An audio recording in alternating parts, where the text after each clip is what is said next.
Olá, bom dia, boa tarde, boa noite. Meu nome é Sérgio Farias de Souza Filho, sou professor aqui do módulo de Filosofia da Biologia, no nosso curso livre de Investigação Filosófica das Ciências na Universidade Federal do Amapá. Tá? Então, nós hoje vamos dar início à quarta aula do nosso módulo de Filosofia da Biologia. E essa aula vai ser dedicada ao problema filosófico da espécie, tá? Que são espécies biológicas. Esse é o nosso problema em última instância que nós vamos tratar aqui hoje, ok? Então vamos dar início aqui. Bem, a unidade taxonômica básica da classificação biológica é a espécie. Não é? Significa que a espécie é um dos pilares da nossa própria compreensão dos seres vivos, né? Desempenhando um papel central em diversas áreas da biologia. Quando a gente fala que é a unidade taxonômica básica, a gente quer dizer que, de alguma maneira, você começa a construir a hierarquização dos organismos, dos seres vivos na Terra, primeiro dividindo eles em espécies. Entende? E depois, a partir disso, você começa a construir a sua classificação taxonômica dos seres vivos e organismos, enfim, né? No nível mais básico, a espécie, você vai subindo, né? Como eu vou falar aqui em detalhe daqui para frente. Mas, claro, a primeira pergunta que se coloca é o que são espécies biológicas, né?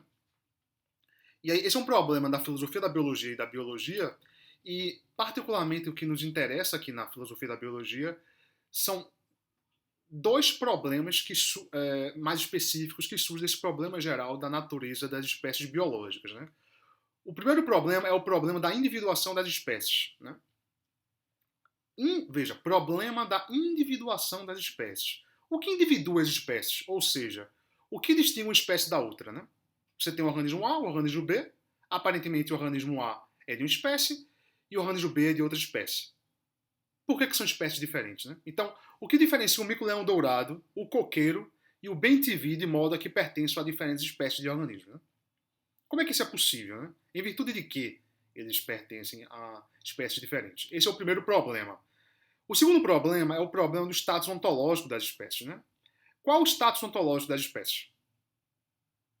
Seria a divisão dos organismos em espécies um aspecto objetivo e fundamental da realidade, ou seja, independente do biólogo que desenvolva qualquer classificação dos organismos, ou seriam as espécies meras projeções do biólogo sobre a realidade? Né? No seguinte sentido, eu posso dividir os organismos em duas espécies, vamos chamar assim. Aqueles que eu gosto e aqueles que eu não gosto. Então, por exemplo, eu gosto de cavalos, eu gosto de golfinhos, eu gosto de seres humanos, eu gosto de chimpanzés, etc. Coloco num grupo. E aí, vamos supor que eu não gosto de coqueiros e não gosto de mico-leão dourado.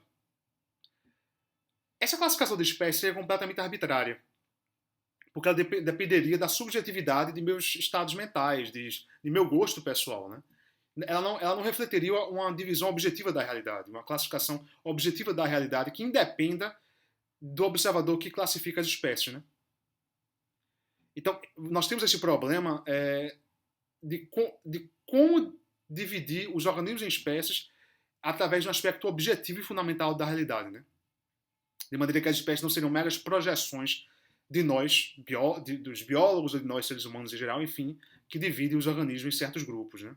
Então, o objetivo desta aula é avaliar o problema da espécie, né? A partir de sua divisão nos problemas da individuação e do status ontológico, né? Então, o que é que eu vou fazer? Primeiro, eu vou tratar do problema da individuação das espécies. Eu vou apresentar uma resposta para esse problema e depois eu vou apresentar algumas objeções para essa resposta. Né? Essa resposta, no caso, vai ser o conceito biológico de espécie. Né? Esse vai ser a primeira metade. A segunda metade vai ser o problema do status ontológico das espécies, tá? No qual nós vamos avaliar o essencialismo. Então, ok. Então, a primeira coisa que tem que ficar claro é que a biologia ela classifica os mais diversos organismos em espécies, né? São espécies nós, seres humanos, urso panda, coqueiro, bem-te-vi, etc. Né? E a biologia ela se propõe a classificar todos os organismos em um táxon. O que é um táxon? Um táxon nada mais é do que uma unidade taxonômica. Né? Certo? Então, quais são as principais unidades taxonômicas da biologia quando divide a biologia em espécies? Né? a partir daí, outras unidades taxonômicas menos básicas. Elas são em ordem crescente os seguintes. Você tem primeiro espécie. Espécies quando conjuntas formam gênero. Gênero quando conjuntos formam família. Ordem quando conjuntos formam classe. Classe quando conjuntos formam filo. E filo quando em conjunto, né, filos em conjunto, formam um reino. Né? Então, por exemplo, você tem o reino vegetal e o reino animal. Né? A fauna e a flora. Essa classificação aqui dos organismos, ela foi primeiramente proposta por Carlos Linneu, né? Conhecido como o sistema de Linneu. Né? E nessa classificação, nesse sistema, a espécie é o taxon básico, ela é a unidade taxonômica básica. Né? Então, o que isso demonstra, pessoal, a importância de nós sabermos finalmente o que é uma espécie. Né? Porque quando você classifica todos os organismos em espécie, é a partir daí que você vai saber, você vai formar os gêneros, a família, a ordem, a classe, o filo e o reino. Então, se é assim se nós dividimos, por exemplo, os organismos em animais, em fauna e flora, animais e vegetais, enfim, isso depende, em última instância, da classificação dos organismos em espécies. Tá? Então, se nós sabemos o que é uma espécie, o edifício hierárquico do sistema de Linneu corre risco de desabar, né?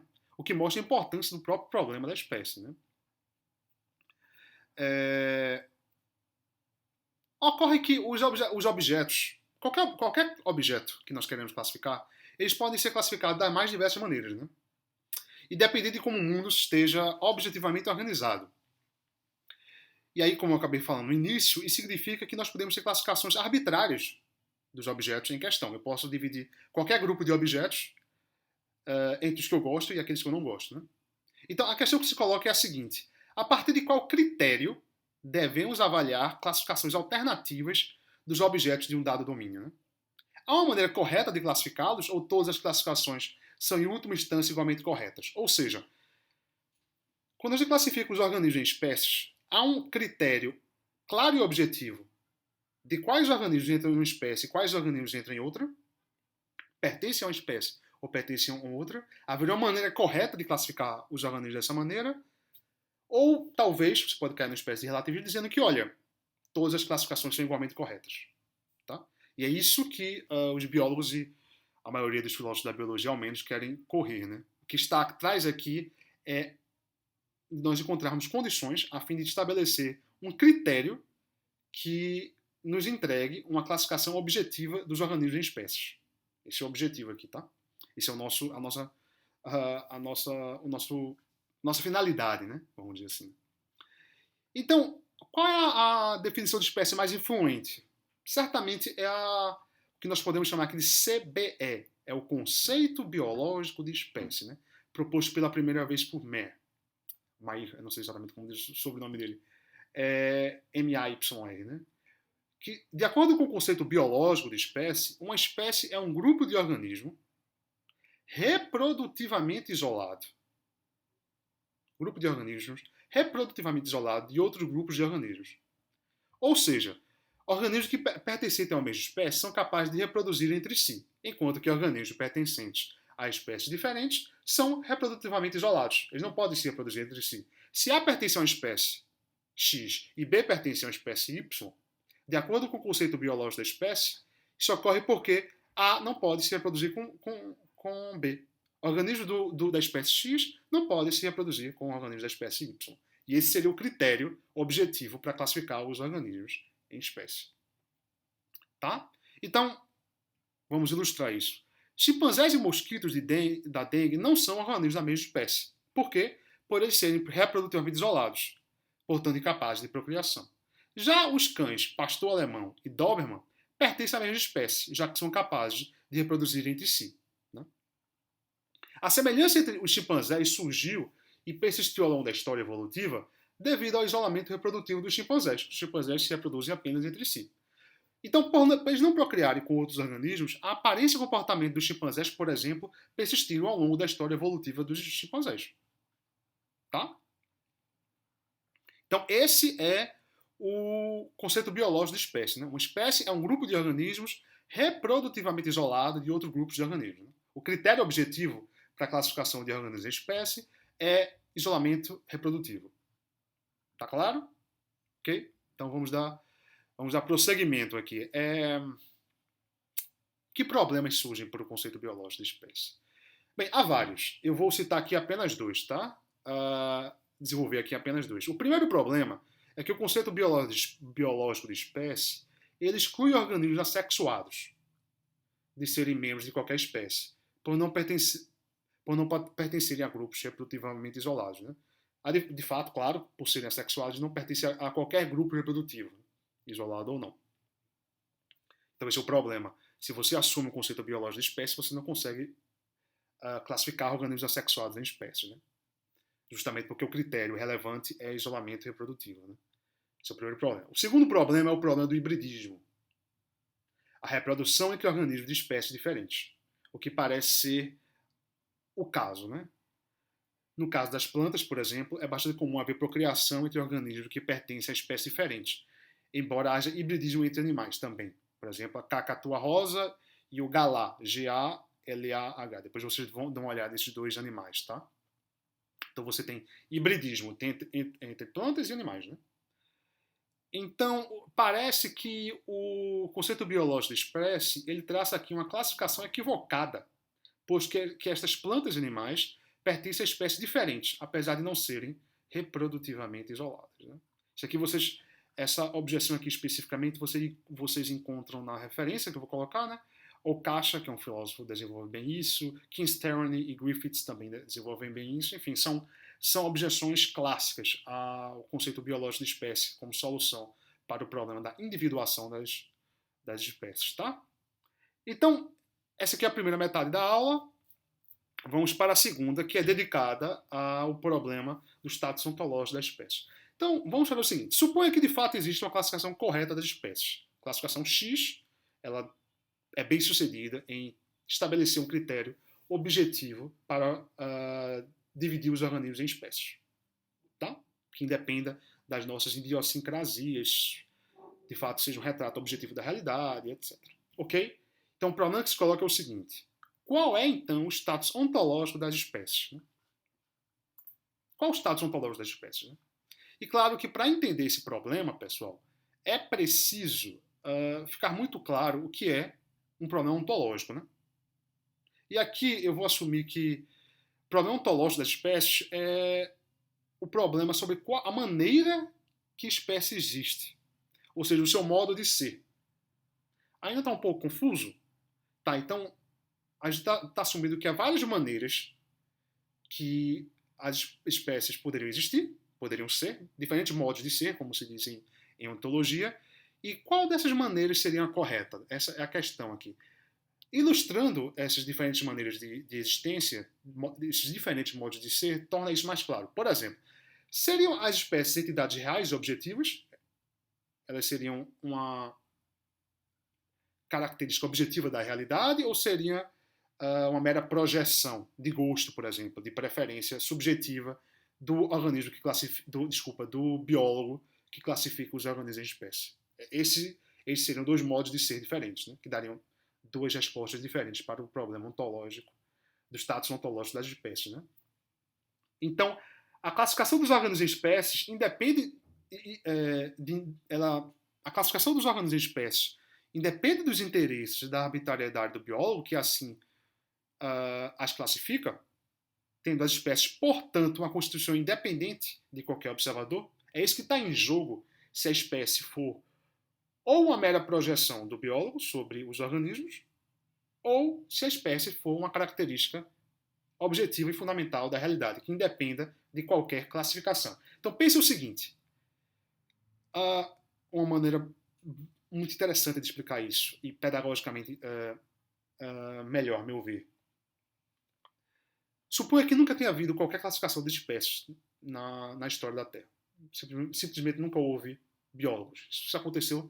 Isso já acontecia, por exemplo, vamos supor, antes dos seres humanos existirem, por exemplo. Né? Se esse for o caso, ainda assim haveriam diferentes espécies?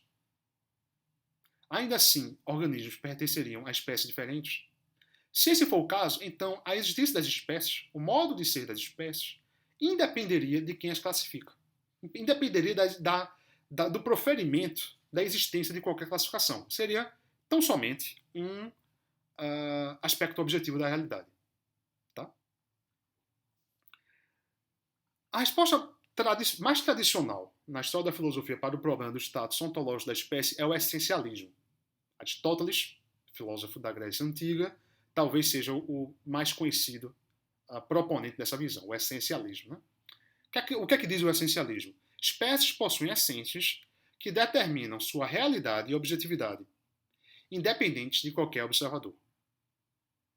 Mas aí, claro, o problema é o que é uma essência. Né?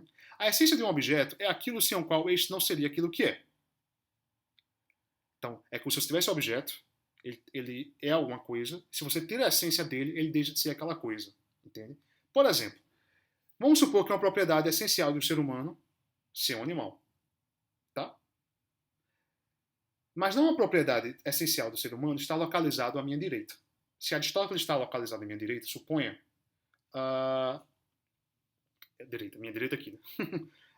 Isso não seria uma propriedade essencial de Aristóteles. Tá?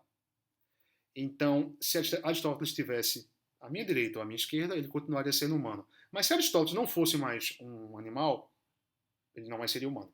Essa é a ideia por aqui, tá? Ok. Então, o essencialismo de espécie é um essencialismo de tipo, porque assume que a espécie é um tipo natural com essência. Vamos também destrinçar aqui. O que eu quero dizer quando eu digo que, de acordo com o essencialismo, a espécie é um tipo natural com essência? Novamente, há múltiplas maneiras de classificar objetos no mundo em diferentes tipos, né? Mas apenas algumas dessas classificações são naturais, na medida que correspondem a divisões objetivas da realidade, né? Não refletindo os interesses ou arbitrariedade de qualquer observador. Né? Isso aqui já está, suponho que já esteja bem claro para vocês. E é interessante notar aqui que tem uma metáfora para descrever isso, que classificações naturais são aquelas que cortam a realidade nas juntas. Essa é uma metáfora usada por Platão, outro filósofo antigo filósofo da antiga Grécia, né? E que é como se tipos naturais eles cortassem a realidade nas juntas. São classificações objetivas da realidade, né? Que independe de quem faz essas classificações. Né? É em virtude de sua essência, e de acordo com o essencialismo, é em virtude de sua essência que o organismo é membro da espécie a qual ele efetivamente pertence. Por quê? Porque é essencial para este coqueiro pertencer à espécie dos coqueiros. Tá? Todos os organismos de uma espécie têm uma essência comum que não é compartilhada pelos organismos que não pertencem a essa espécie. Uma certa propriedade. Então, uma propriedade essencial seria uma propriedade necessária e suficiente para o organismo pertencer a essa espécie. Tá? Necessária, porque todos os organismos que pertencem àquela espécie têm essa propriedade. E suficiente, porque se o organismo tem essa propriedade, ele já pertence a essa espécie. Ok? Ou seja, há uma propriedade essencial exclusivamente compartilhada pelos coqueiros. Todos os coqueiros têm essa propriedade, mas os organismos que não são coqueiros são destituídos desta propriedade. Né? A essência comum é responsável também pelas características tipicamente associadas aos organismos da espécie. Então, pense o seguinte: você tem coqueiros, tá? Coqueiros formam uma espécie. Qual o fruto do coqueiro? Coco. O que é que fundamenta o fato do coqueiro ter como fruto o coco? A essência dos coqueiros. Entende? Essa essência comum é que fundamenta as características típicas dos coqueiros. Ok? Então, historicamente, o essencialismo foi a principal resposta para o problema do status ontológico das espécies. Okay? Mas, claro, como toda posição filosófica, encara diversas objeções. Eu vou apenas aqui traçar qual é o principal problema para o essencialismo. Tá? O maior problema é o seguinte, é que há uma aparente ausência de propriedades exclusivamente compartilhadas pelos membros da espécie. Não parece haver nenhuma propriedade intrínseca, como morfologia, por exemplo, a forma, etc., o comportamento, a maneira como os organismos se comportam, ou a base genética, que seja essencial para os membros daquela espécie. De maneira que todos os membros daquela espécie compartilham essa propriedade essencial, seja morfológica, seja comportamental, seja genética, e os organismos que não pertencem àquela espécie não compartilham aquela propriedade. Tá? Não parece haver nenhuma propriedade intrínseca dessa maneira. Por quê? Porque há suficiente variação morfológica, comportamental ou genética entre os membros da espécie que impede, em última instância, que haja uma propriedade compartilhada por todos os seus organismos constitutivos e por nenhum organismo de outra espécie. Então, é como se você pensasse assim, por exemplo, qual a propriedade essencial dos coqueiros? Eles são tipo de planta, são árvores, enfim, altas, com certo tipo de galhos e flor e frutos, etc. Bem, você consegue encontrar organismos que supostamente não são coqueiros, mas compartilham dessas propriedades. E aí, daí você tem um problema de especificar qual seria a propriedade essencial dos coqueiros. Estou usando aqui coqueiro só como exemplo, né? Mas há vários outros exemplos, né? Só para ilustrar, né? E uma outra questão é o seguinte: a evolução, a gente está falando aqui muito ao longo desse curso, né, da teoria da evolução pela seleção natural, e o que ocorre é que a evolução ocorre através de uma contínua mudança na base genética dos membros da espécie. Você tem uma espécie, você tem os genes, né? E a evolução é uma mudança gradual nessa base genética, uma maneira de ver a evolução, né? Isso aqui é discutível, mas vamos assumir que seja esse o caso. Ou seja, as forças evolutivas elas atuam continuamente contra a exclusividade de qualquer traço pelos membros da espécie. Como eles vão mudando gradualmente ao longo do tempo, o que poderia ser, por exemplo, um traço biológico, uma propriedade biológica essencial daquela espécie, no sentido de pertencer apenas àquela espécie, ela pode deixar de pertencer. Por quê? Porque os organismos estão em contínua mudança gradual. Entende? Então, a evolução mostra que as espécies estão em contínua mudança, de modo que ao longo da história as espécies não apenas se modificam, como podem ser extintas. Então, se elas estão em contínua mudança, se essa mudança gradual entre aspas, eterna, né? Não é eterna porque, enfim, mas a Terra teve início, por exemplo. Mas vamos colocar assim, eterna entre aspas, se estão sempre modificando, como é que é possível haver uma propriedade que seja essencial, no sentido de que todos os organismos daquela espécie possuam aquela propriedade, entende? Porque, bem, se elas estão mudando, eles podem deixar de possuir todos, né? Ao mesmo tempo, se os outros organismos de outras espécies também estão mudando, eles podem, quem sabe um dia, passarem a ter essa propriedade supostamente essencial. Então, o essencialismo biológico, ele é de fato bem problemático. E você teve no século passado uma derrocada do essencialismo biológico. Os filósofos da biologia passaram a achar que ele é uma resposta para o problema do status ontológico muito problemática, muito inviável, né? Completamente inviável e tal. Então você teve uma derrocada da teoria que anteriormente era a principal resposta para o problema do status ontológico e depois se tornou muito impopular, né? Praticamente inexistente no sentido de que quase ninguém a defendia mais, né? Então teve esse fenômeno ao longo do século XX. Porém, contudo, todavia, nas últimas décadas houve o ressurgimento do essencialismo biológico. Só que em uma nova versão. Não seria mais o que eu estou chamando aqui, tudo seria uma espécie de essencialismo tradicional. E aí você tem uma nova forma de essencialismo que foi batizada de essencialismo relacional. Tá?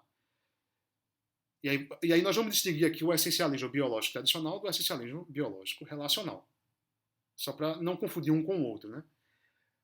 O que é que diz esse essencialismo biológico relacional? Segundo ele, espécies seriam tipos naturais, só que seriam tipos naturais históricos. Isto é, seriam tipos naturais com essências históricas, não com essências intrínsecas, tal como pressuposto pelo essencialismo tradicional. O essencialismo tradicional, como a gente viu, ele supunha que havia uma propriedade genética, morfológica ou comportamental, que seria essencial. Como nós vimos, é muito difícil que esse seja o caso. E aí, qual é o passo? Qual é a modificação que o essencialismo relacional propõe? É dizer que não, olha, espécies são tipos naturais com essências históricas, não com essências intrínsecas. Tá? Na verdade, seriam essências extrínsecas ou relacionais, vou usar esses dois termos aqui como intercambiáveis, tá? Intrínsecas ou relacionais, posto que constituídas pela história evolutiva dos organismos. Eu sei que ainda não está claro, eu vou explicar um pouco melhor aqui nesses últimos minutos o que seriam o que seriam essas essências extrínsecas ou relacionais e como é que se aplica para o essencialismo biológico relacional, tá? Espero que fique claro. Bem, o essencialismo relacional ele define espécie em termos de linhagem evolutiva. A ideia é que um organismo pertence a uma dada espécie devido aos seus genitores pertencerem a essa espécie. Então, a descendência é a propriedade em virtude da qual o organismo pertence a esta ou aquela espécie. Mas nota o seguinte, uma vez que a descendência, fulano ser filho de cicrano, que é filho de beltrano, etc, etc, uma vez que a descendência é determinada pela linhagem evolutiva da qual o organismo faz parte, segue-se que a descendência é uma propriedade histórica do organismo e, portanto, relacional. Por quê? Por que é relacional? Porque depende da maneira como ele se relaciona com os seus antepassados, com os seus ancestrais. É isso que eu estou chamando aqui de uma propriedade histórica, tá? Então, lembram da árvore evolutiva que nós vimos nas aulas passadas? Você tem um ancestral comum, esses ancestrais teve descendentes, foram evoluindo, e aí foram separando dos outros, criando espécies cada vez mais diversas e múltiplas, etc. De maneira que você teve essa árvore evolutiva. Né? Cada ramo, em última instância, constituiria uma espécie. Né? Então, de acordo com o essencialismo relacional histórico, a essência da espécie nada mais é que a sua posição na árvore evolutiva. Justamente porque a posição na árvore evolutiva determina quais são os ancestrais daquele organismo. Tá? E é justamente isso que determina a qual espécie o organismo pertence. Tá? Vamos ilustrar isso aqui. Considerem o nosso amigo novamente Aristóteles. Né? Aristóteles é um Homo sapiens. Né? Essa é a espécie a qual Aristóteles pertence, assim como todos nós. Né? Mas Aristóteles é um organismo que pertence à espécie dos Homo sapiens, não em virtude de qualquer propriedade morfológica ou genética que Aristóteles possa vir a ter, ou comportamental. Mas por os pais de Aristóteles seriam Homo sapiens, pelos avós de Aristóteles seriam Homo sapiens, etc, etc e etc. Tá? Então, Aristóteles não é um membro da espécie humana porque ele tem um certo tipo de comportamento. Ou porque, por exemplo, porque ele é capaz de correr, se alimentar, fugir de predador, filosofar, refletir, conversar, debater. Não, nada disso. Aristóteles também não é um membro da espécie humana porque ele tem uma certa forma, 4 membros, ereto, etc, etc. Também não. Ou por qualquer base genética de Aristóteles. Não é a construção genética de Aristóteles que determina que Aristóteles faz parte da espécie humana e não do mico-leão dourado, por exemplo. Não. Aristóteles é Homo sapiens, por seus pais seriam Homo sapiens, por seus avós seriam Homo sapiens, etc, etc, etc. E é essa linhagem evolutiva, vamos colocar assim, passando de pai para filho, que determina que o organismo é parte da espécie X e não da espécie Y. Entende? Isso que seria uma propriedade essencial histórica. Né? É essencial porque todos os membros daquela espécie compartilham essa propriedade e os organismos que não fazem parte dessa propriedade falham em possuir essa propriedade. Tá? E é justamente essa propriedade que determina que aquele organismo é membro daquela espécie. Ok?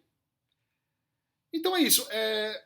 Claro, o essencialismo relacional também foi alvo de várias outras objeções, tanto entre os filósofos da biologia que repugnam qualquer tipo de essencialismo como solução para o problema do estado ontológico das espécies, mas ele também foi alvo de alguns filósofos da biologia que também são essencialistas, mas que rejeitam o essencialismo histórico. Esse é o caso, por exemplo, de Michael DeWitt, só para ilustrar com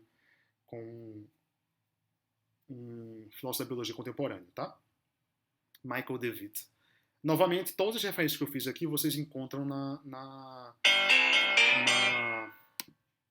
Pessoal, eu tive um pequeno problema aqui, mas dando continuidade, já estamos quase no fim, né? Então, nós estávamos vendo que o essencialismo relacional foi alvo de críticas, né? tanto de filósofos da biologia que repugnam qualquer tipo de espécie, de essencialismo contra a espécie, mas também dentro do seu próprio campo essencialista, como é o caso de Michael DeWitt, que rejeita o essencialismo relacional, tá? Mas eu não vou acabar avaliando essas posições aqui, ok? Não vou avaliar essas objeções, está para além do escopo da nossa aula aqui, mas eu vou sublinhar apenas que o essencialismo biológico, nas suas mais diversas versões, é ainda hoje uma das principais posições no debate ontológico, do status ontológico das espécies. Tá bom? Então, só para terminar, vamos fazer um breve resumo, né, como sempre faço em cada uma das aulas. Nós começamos hoje vendo o problema filosófico das espécies, né? Vimos o que é o problema da individuação das espécies, o que individua as espécies, ou seja, o que distingue uma espécie da outra. Também o problema do status ontológico, né? Qual o status ontológico das espécies. Nós fizemos um breve resumo do sistema de Linneu, de classificação dos organismos em espécies. Depois nós apresentamos o conceito biológico de espécie como uma solução para o problema da individuação da espécie, segundo o qual uma espécie é um grupo de organismos reprodutivamente isolado de outros grupos de organismos. Essa solução enfrenta diversos problemas. Depois nós partimos para o essencialismo como uma solução para o problema do status ontológico das espécies, né? Segundo o qual espécies possuem essências que determinam sua realidade e objetividade, independente de qualquer observador. O essencialismo tradicional sofre de um problema muito grave, de que há suficiente variação morfológica, comportamental e genética entre os membros da espécie, que impede que haja uma propriedade compartilhada por todos os seus organismos constitutivos e por nenhum organismo de outra espécie, né? Como a resposta essencialista para esse problema, nós vimos a ascensão do essencialismo relacional no final do século XX para cá, tá? Segundo o qual espécies seriam tipos naturais históricos, ok? Então é isso, pessoal. Eu concluo por aqui. Queria agradecer a todos vocês pela atenção. Queria agradecer ao professor Rodrigo Cid, em especial da Universidade Federal do Amapá, pelo apoio e pelo convite para apresentar esse curso aqui para vocês. Espero que tenha ficado claro a maior parte dos assuntos que foram tratados aqui. Eu sei que alguns aspectos não são exatamente muito fáceis de entender, mas eu espero que as aulas e que o material da referência que nós vamos especificar para vocês auxilie nisso, né? Seja suficiente para ter apenas, pelo menos, uma compreensão, algum tipo de compreensão. E é isso. Até a próxima. Tchau, tchau.